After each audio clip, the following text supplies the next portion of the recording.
Welcome to This Just In, the show bringing you the latest advancements in healthcare, strategy, innovation, and public policy. And now, for the fastest voice in healthcare, here's your host, Justin Barnes. Hello, everyone, and welcome to the special edition of This Just In Radio. I'm your host, Justin Barnes. Today, we're broadcasting live from the HIMSS annual conference in Las Vegas, HIMSS21. It was not an easy road to get here, but many thanks to all of my guests that stuck with me and all of you to make this show happen. And it's great to be here with all of you and continue this trend for 7 years straight after my first broadcast live from HIMSS21 in Chicago. That was a phenomenal event and launched a great annual trend of key thought leaders sharing best practices and strategies to successfully navigate the future of healthcare. As many of you know, my goal for broadcasting live each year from the HIMSS annual conference is to create an information medium that shares best practices, strategies, and actionable intelligence from the industry's leading sources and experts. We're very fortunate that most of these guests are also members of the Health Innovation Think Tank, where we transparently share healthcare and health IT best practices as well as strategies. You can find out more about the think tank at healthinnovationthinktank.com. My goal, along with all my guests today, will be to offer tactics and strategies to not only survive, but to thrive as you navigate your hospital, your physician practice, your company, or even your family through all these changes occurring across healthcare. There's more opportunity than ever before for all of us to thrive, but we must understand how healthcare is evolving, how policy and reimbursement is shifting, and where best practices and innovation can support our efforts. And I think Micky is just joining us now, which is perfect timing. Hey, Micky, how are you, my friend? Good. How's it going? Fantastic. Yeah. So where are you calling in from, Micky? ONC headquarters in Newton, Massachusetts. I love it. That's perfect. Cool. I don't know if you know this. I'm originally from Boston, so at Newton Center. So love it. Oh, really? Is that right? Okay. Yeah, I live in West Newton. I'm actually looking out on the Fessenden School field, if you remember the Fessenden School. Of course. Sure. Yep. Well, we're grateful to have you here today, you and your team. I was telling Peter how thankful I am. He always brings phenomenal guests, and it always usually kicks off a lot of my shows. So thank you. I'm grateful for you to be here. You and I have known each other for a long time, so thank you for joining the show and circling back here. So I would just love to hear a little bit, some of your focuses from the ONC and what you guys are hoping to accomplish over the next 6 months and some of the areas as an industry we should be focused on as vendors and as consumers and also as physicians and providers. So. Yeah, sure. So, happy to talk about, certainly ONC priorities, as I discussed yesterday, are, related to the 21st Century Cures Act. Yep. COVID and public health is, a very large priority. 21st Century Cures Act is, related to both the information blocking, or as I like to call it, the information sharing, yes. Requirements there, as well as TEFCA, which is the Nationwide Interoperability Network. And health equity by design is another focus area for us, which is thinking through how we have more fundamental, sort of consideration of health equity in the way we design and implement and use health IT systems. And then we spend a lot of time now on, alignment of federal partners, which is, a growing demand and an opportunity because more and more agencies are getting involved in trying to do things with health IT systems. Mm-hmm.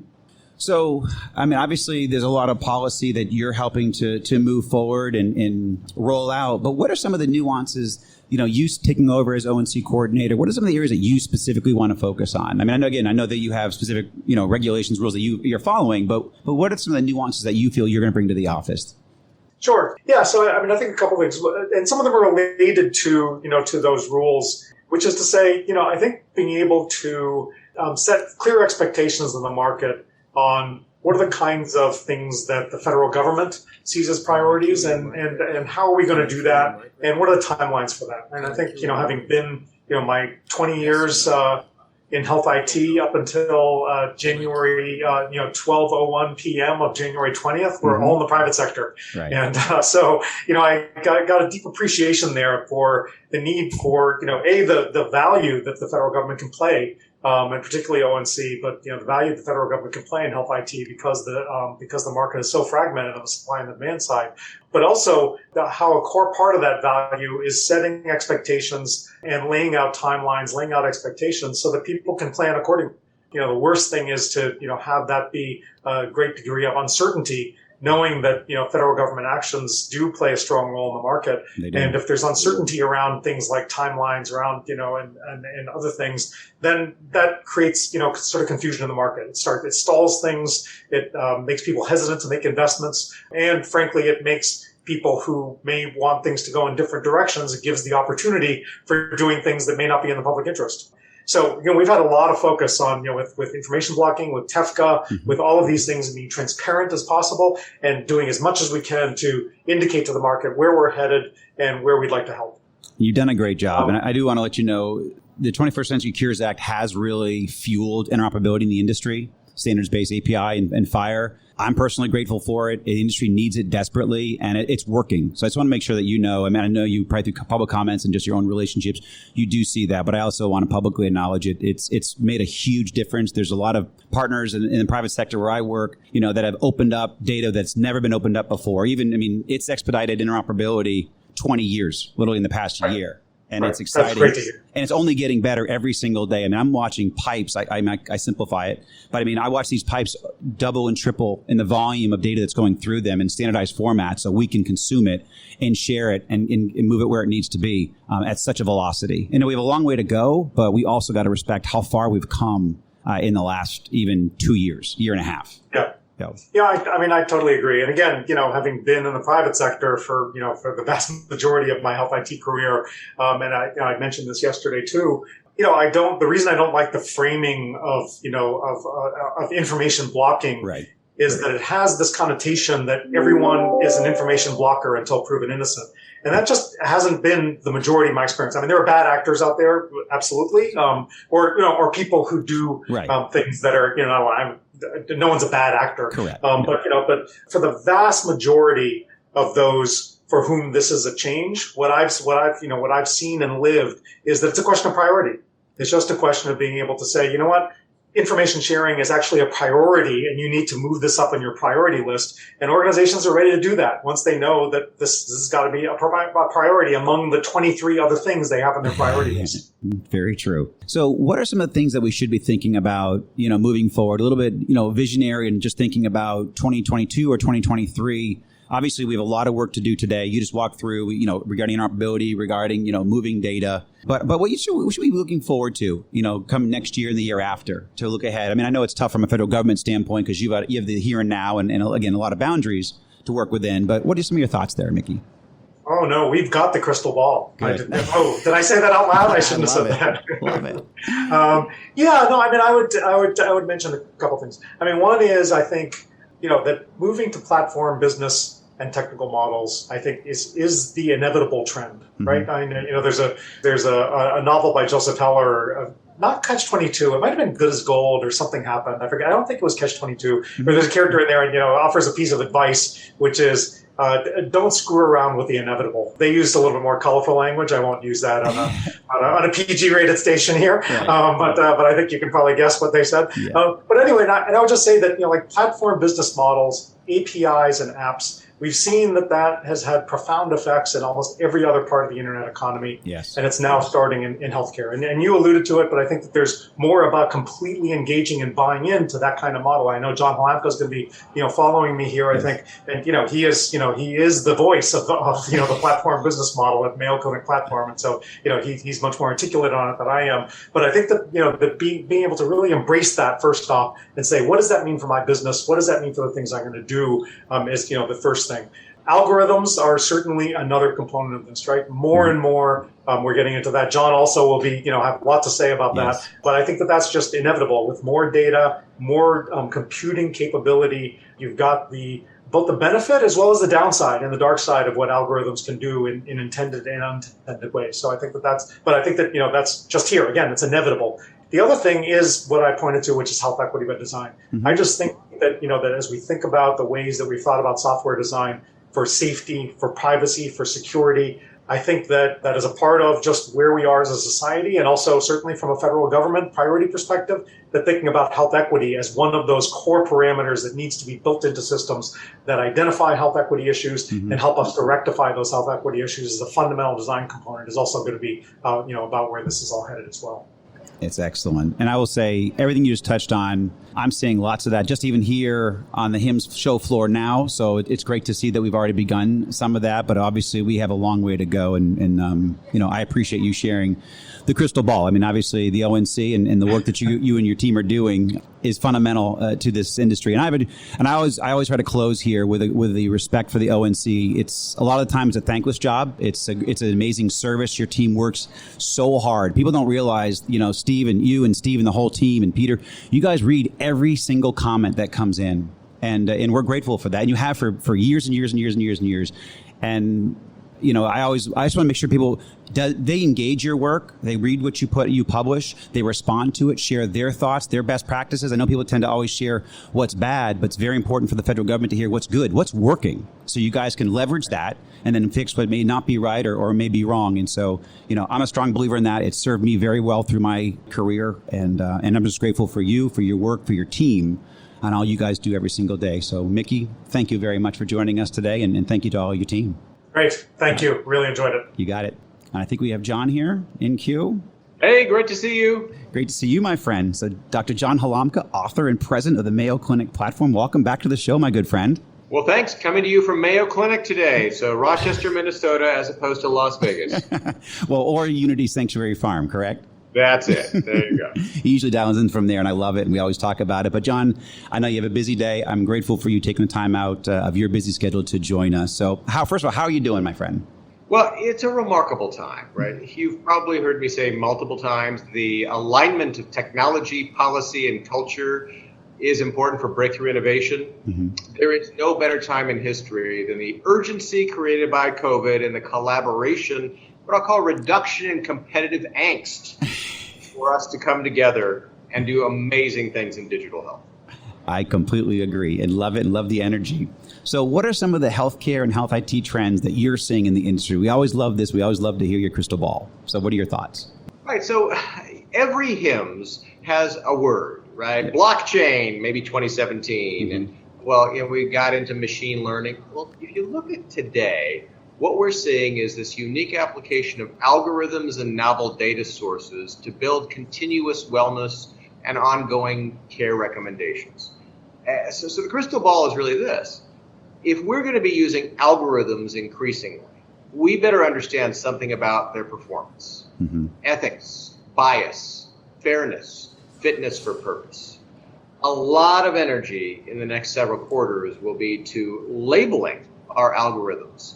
So it's a bit like a soup can. You pick up a soup can and it says 1,000 milligrams of sodium, 50 grams of fat, and 700 calories a serving.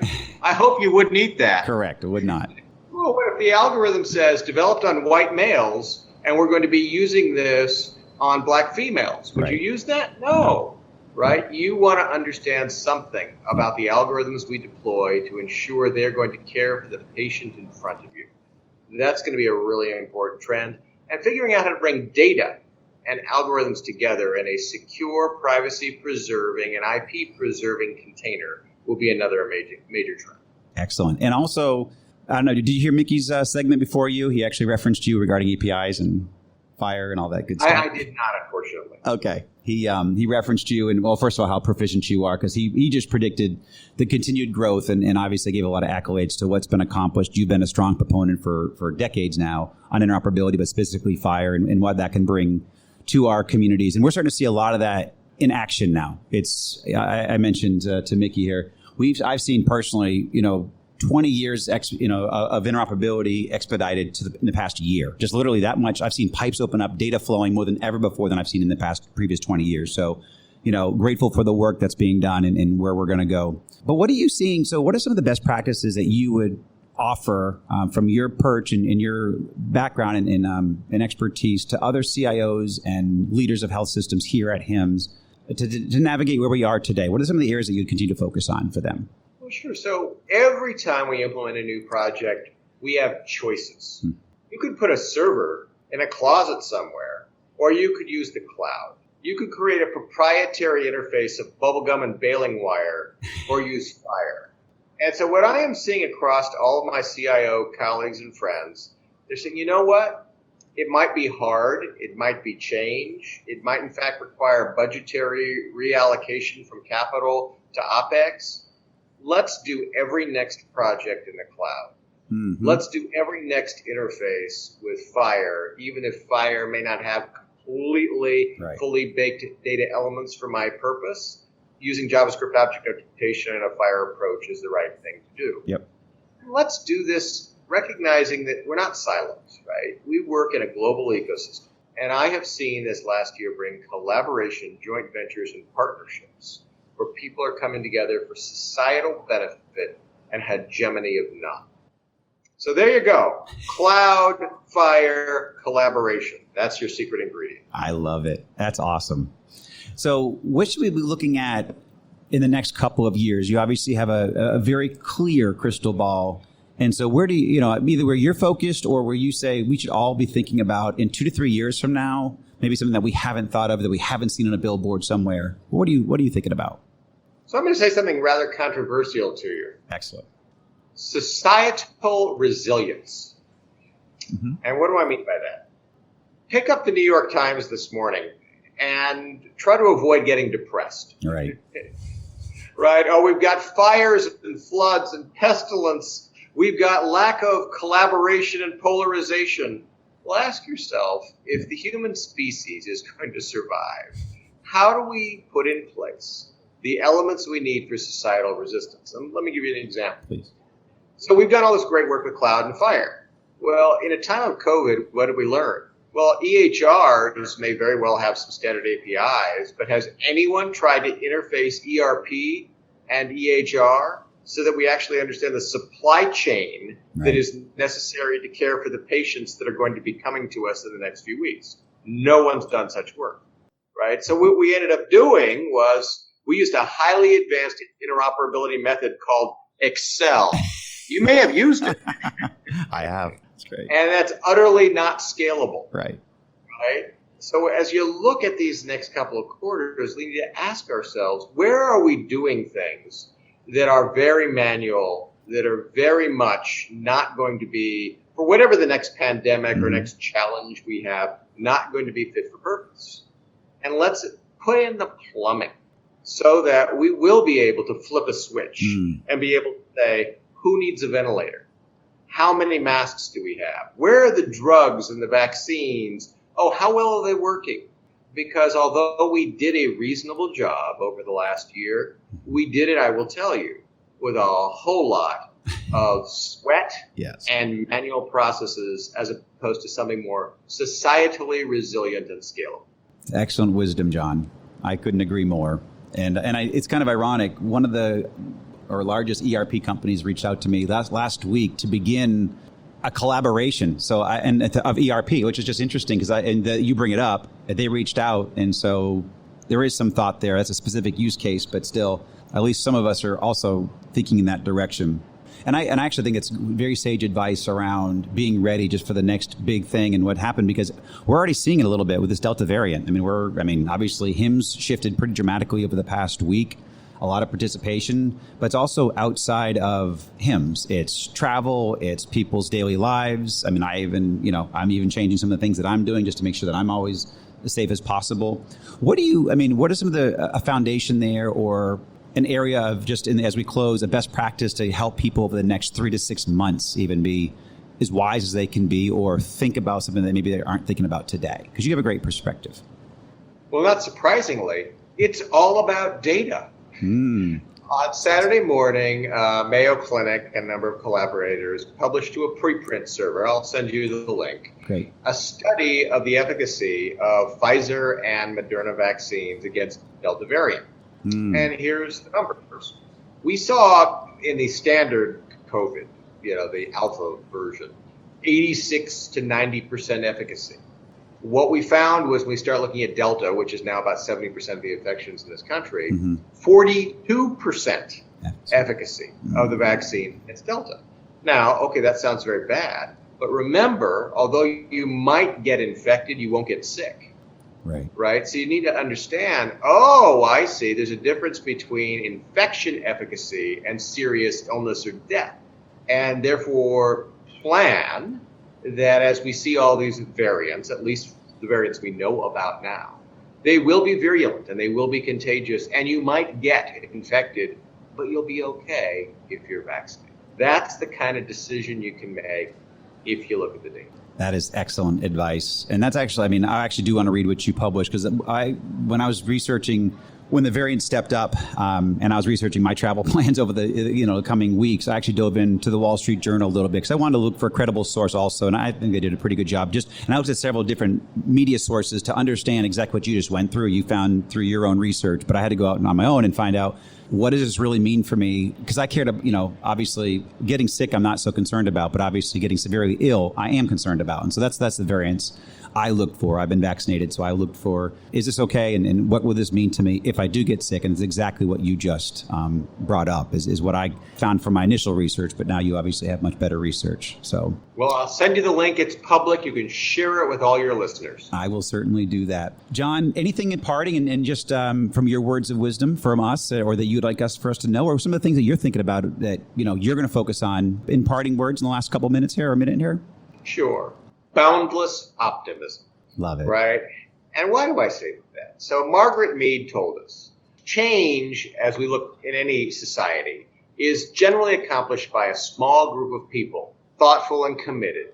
Mm-hmm. Indeed, in fact, it's the only thing that's really ever worked to create societal change. So I would tell your listeners, if we don't organize to make the place a better world and to change our industry, who will? That's right. It's all up to us. I love it. Great wisdom, sage advice. Thank you so much, Jon, Dr. Halamka. And I hope you have a fantastic rest of your day, my friend. Thank you. Be well. Will do. All right. And my next guest, Jon Zimmerman. Welcome back to the show, Jon. How are you, my friend? I am so delighted to be here. Thank you for having me on this fantastic panel you put together today, Justin. I'm well, and I know you are. Oh, yeah. I'm looking at you. It's been a great day, great morning. Jon Zimmerman, Chief Executive Officer at Holon Solutions. And obviously, it's great to have Jon back on the air. So first of all, how's the show been for you? When did you get in town? Yesterday, and had a lot of very powerful meetings with great friends. I was delighted to get a big squeeze from Adam Gale from Class. Oh, cool, yeah. So I'm a big fan of what Class does, yes, and his leadership team. Actually, I've never had them on air. I've got to invite Adam and that team to get have some airtime with me. I've never added Class to my run of show, but I need to. I think I know what he would like to talk about. That's so awesome. We'll talk about that. Love it. He's doing some great stuff. I would love your perspective. What are some of the healthcare, health IT trends that you're seeing in the industry? Couple of things. First, I think we deserve to put a shout out to all the healthcare workers who are keeping us safe and taking care of us when we need it. They are a godsend, and we appreciate them. Thank you. Trends, right? We believe in appropriate care for everyone anywhere, as you and I have discussed in our other lives, okay? Yeah. So what are we seeing, right? We're seeing multiple simultaneous data explosions from a lot of different areas. There's more data being created from care delivery, from patient reported. Love it. There are more requirements and more solutions for analytics, quality, cost, transparency, efficiency. We see that one. There's more settings of care, as you just talked about with Paul Bryant from Athena Health. Yep. With more mobility, we think that's happening. And more process automation, and with Jon Halamka's comments, more available intelligence. Okay? It creates burden, though, on the practices who have to deliver and people who administer care. There's a death by 1,000 cuts. They're getting slaughtered with insights, not in their workflow, and that's a problem. And there's last couple things. Better data language for us all to use as a new foundation. Hats off to the HL7 fire people who are doing such great work to try to take the cacophony and make it processable more than ever before. And isn't this a great time for us to start to lift our heads up a little bit and using your show, your platform here to really think of what is the kind of system we want to have. Right. So that's something we're seeing right now. I love it. That's how I selected all of my guests today. They're people who they're creating the future of healthcare. My specific guests, are creating what we're going to see tomorrow. These are the thought leaders. These are the people that I wanted here because I want to make sure that, we together, it takes all of us to create our future and what we want to work within. And these people do it. So I'm glad you mentioned that, Jon. Jon Halamka's quote about boundless optimism from Margaret Mead and who's going to actually do this, hats off to him again. Yeah, completely agree. So what are a few best practices or strategies that you can share with my audience to help us navigate those trends you mentioned? there's basically three that I've come up with. One is collaboration, right? Know your local ecosystem. Everybody's in a local or national, but a local ecosystem of key stakeholders.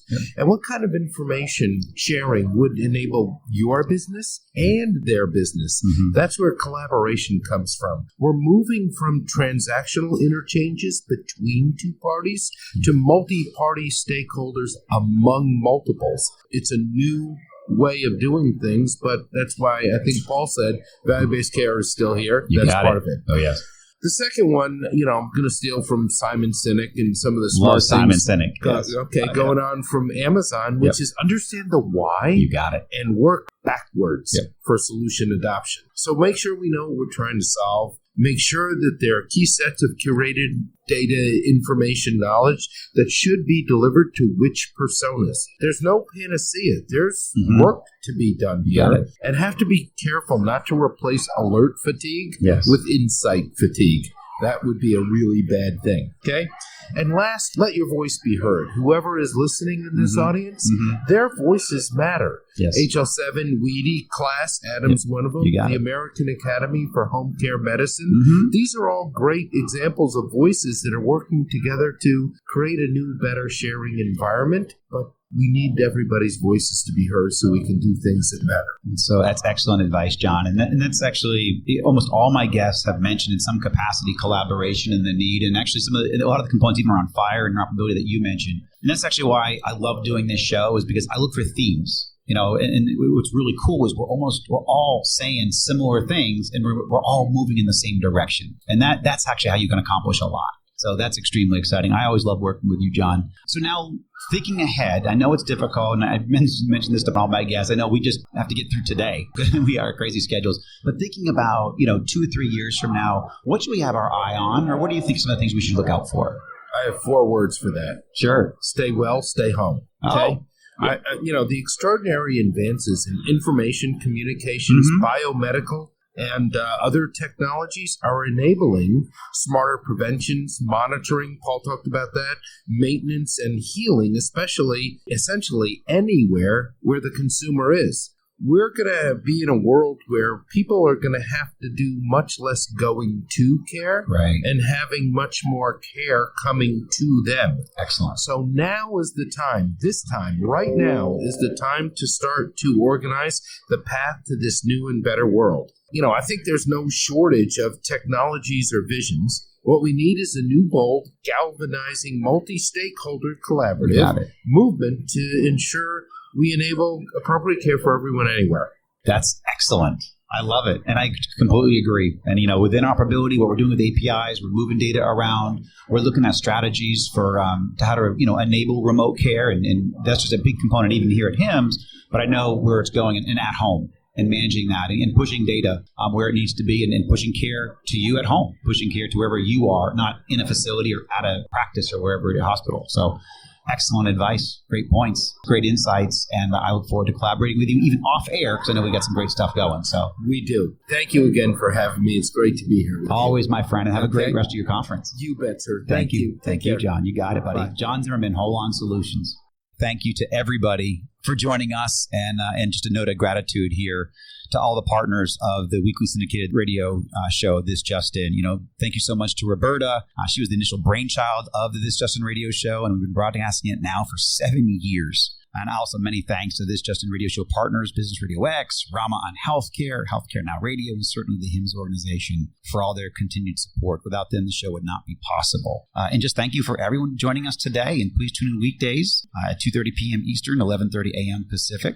As always, you can track me on Twitter at HIT Advisor and use the hashtag ThisJustinRadio, and we can respond to your comments from the show. If you miss any of this broadcast or want to hear more, my shows are always posted at Apple iTunes, SoundCloud, iHeartRadio, Spreaker, Google Play, and tune in. So thanks, everyone. What a great HIMSS21, and I hope you have a great rest of your week. Thanks so much. Thanks, Greg. Thanks, Roberta.